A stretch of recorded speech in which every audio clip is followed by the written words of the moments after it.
This my generation.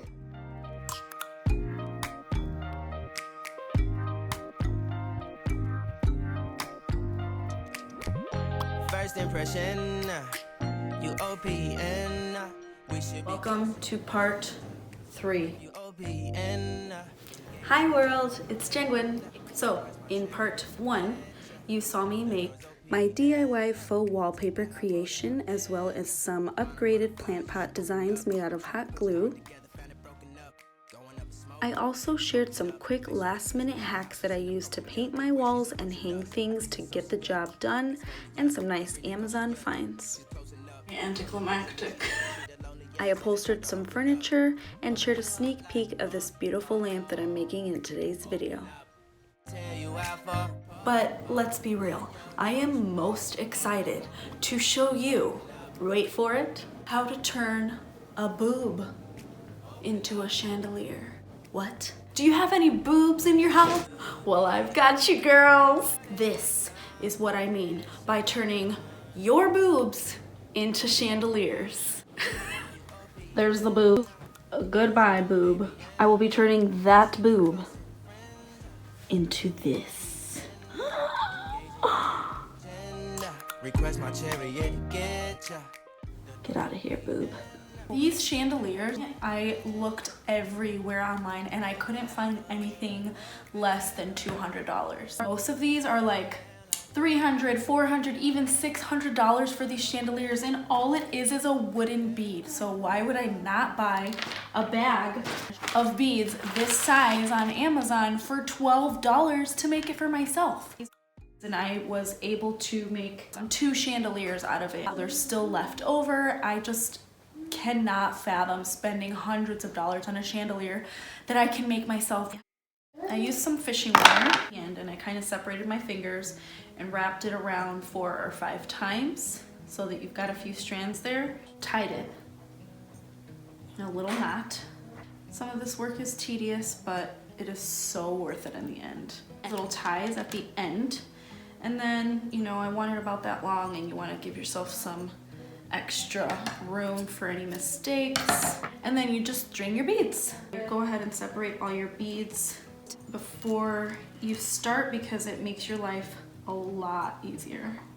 So I'm gonna start with the little ones, and I've got 10 of the small ones. Then I did 3 of the next size up, then 3 of the next size up, 2 more of the next size up, plus 3 more Of the next size up.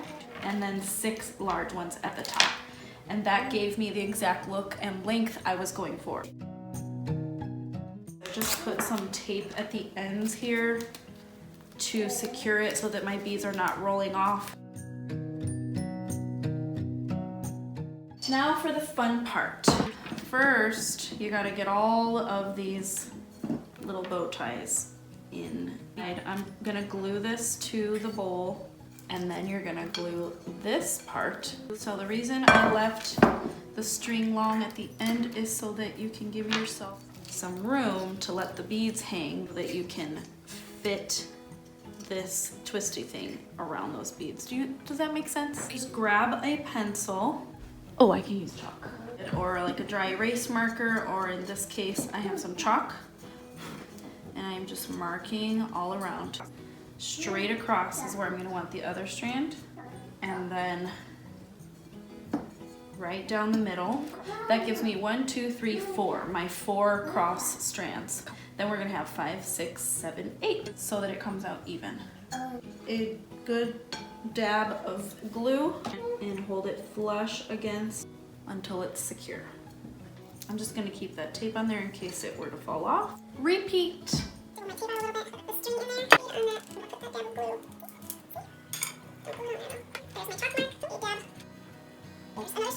Just keep going until it looks the way you want it to look. Once I got to this point, I actually went ahead and glued all of the strands on the inside of the bowl first. Then I did those outside ones by the nipple, and then I finished off by gluing all the strands to the rim of the bowl just to avoid a big tangled mess.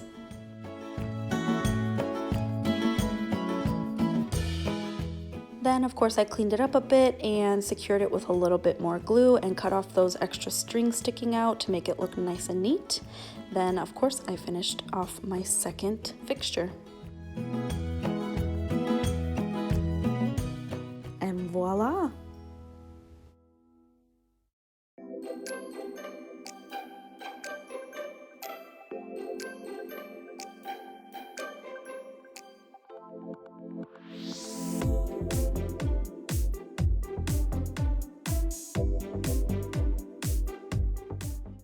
I'm still debating adding some extra strands like these that I made here for some more character. You can make these extravagant or super simple. It's entirely up to your creative freedom.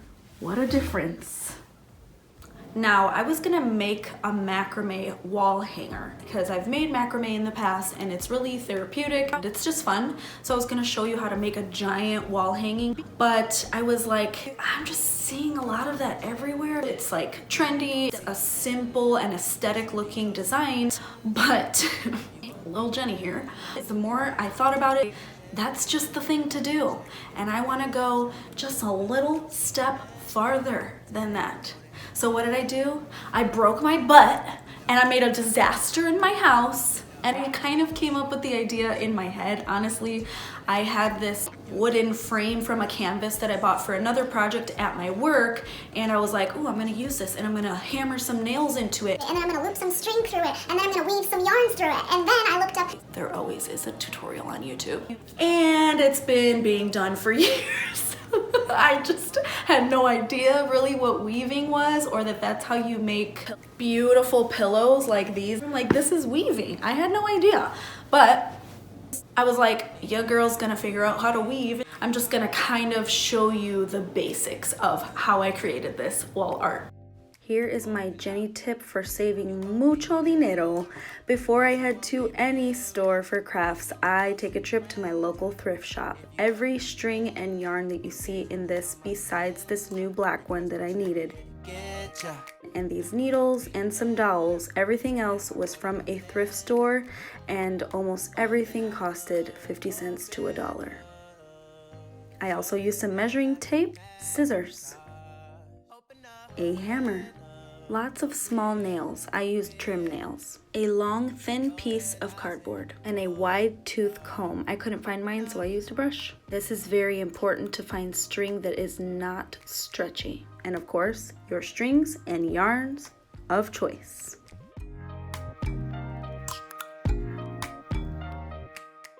Also optional, some strips of fabric that you think is pretty. I started by making small marks with a pencil on my canvas in a straight line 3/8 of an inch apart from each other. This showed me where I was to hammer in the nails.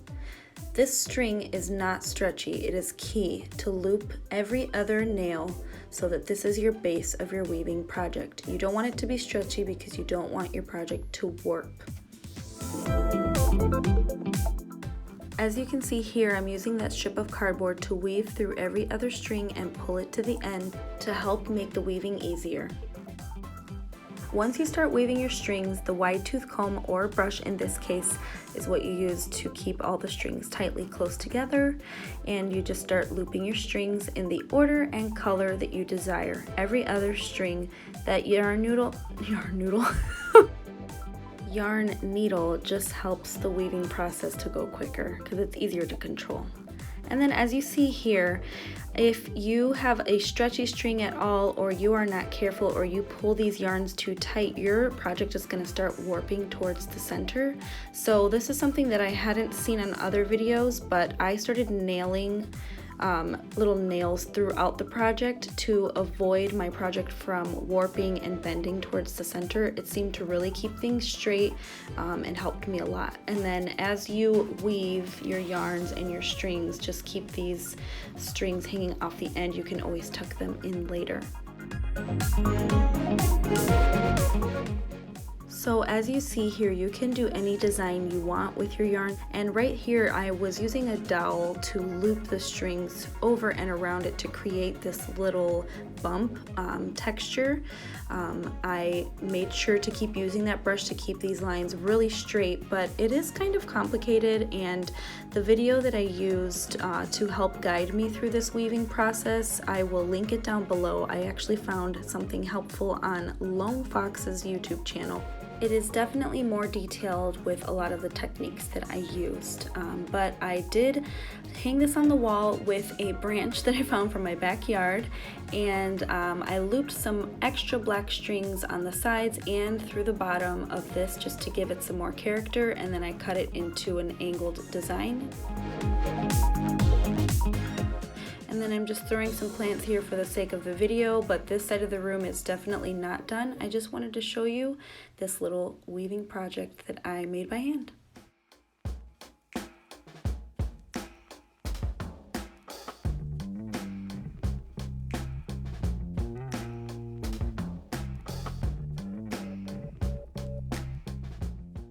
Next project I'm going to show you is the DIY that I gave you a sneak peek of in my last video that I am most excited about. Well, besides the bead chandeliers, because those are my favorite. I have seen other videos where people wrap their lampshades just in this jute twine, and it's really cute. But again, just a little step further, just a little bit. Just here's the box, and here's me. Over here, over here. It's just a proud piece, okay guys? Most of the supplies used for this next project were remnants of string and jute that I found laying around my house that I bought from Dollar Tree, or this string is from Amazon. I will link it down below. You can easily get this project done by taking a trip to your local Dollar Tree. You can even find a glue gun and some glue sticks and upgrade a boring lampshade that you have laying around your house for just a couple dollars. So as you can see, I just started with a dab of hot glue to secure the string to the lampshade, and then I just started wrapping my string around the shade.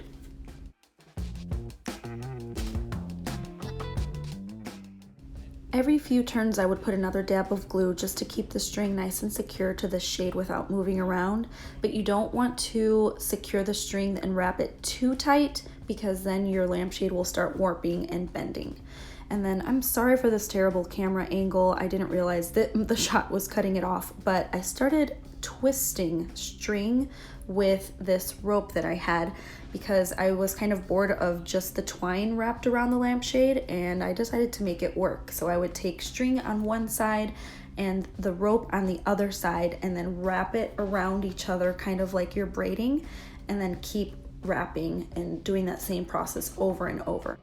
And then on the back side of the lampshade, I just kind of went wild in no specific pattern so that you can see the color of the lampshade popping through. And that's how I got this really neat sort of abstract design on a very plain lampshade. I knew that before I started doing this lamp that I was not going to like the gold base because I wanted it to match my beads on the chandeliers. Basically, I'm just gonna make it look like big chunky beads with this beautiful lampshade. Instead of buying another expensive lamp, if you like the style and shape of one that you currently have, just throw some spray paint on it. It's fine. To match my chandelier, and in order to do that, I'm going to use a dark brown spray paint mixed with a cream spray paint to try and give it that wood effect. We'll see how it turns out.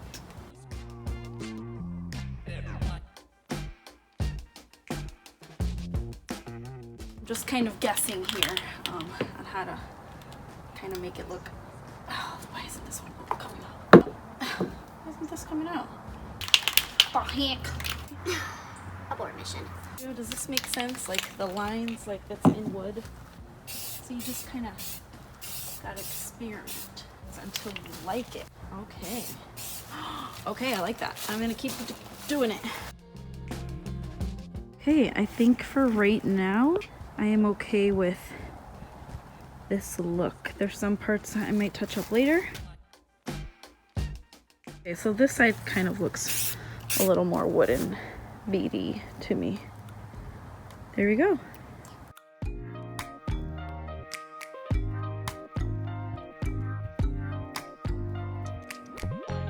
First impression, you OPN.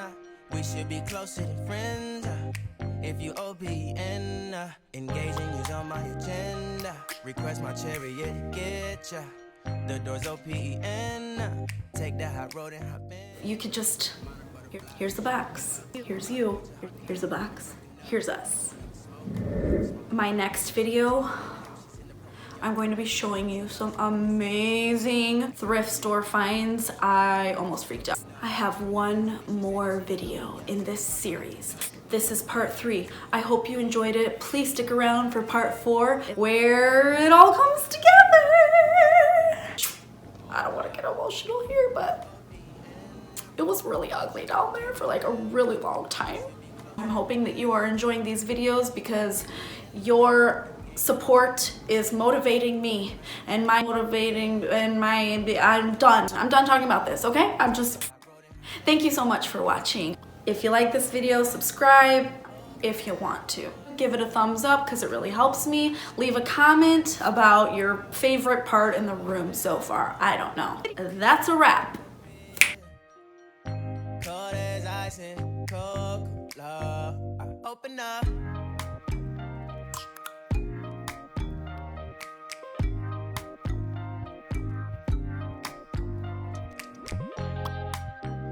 Because here's the box and here's us.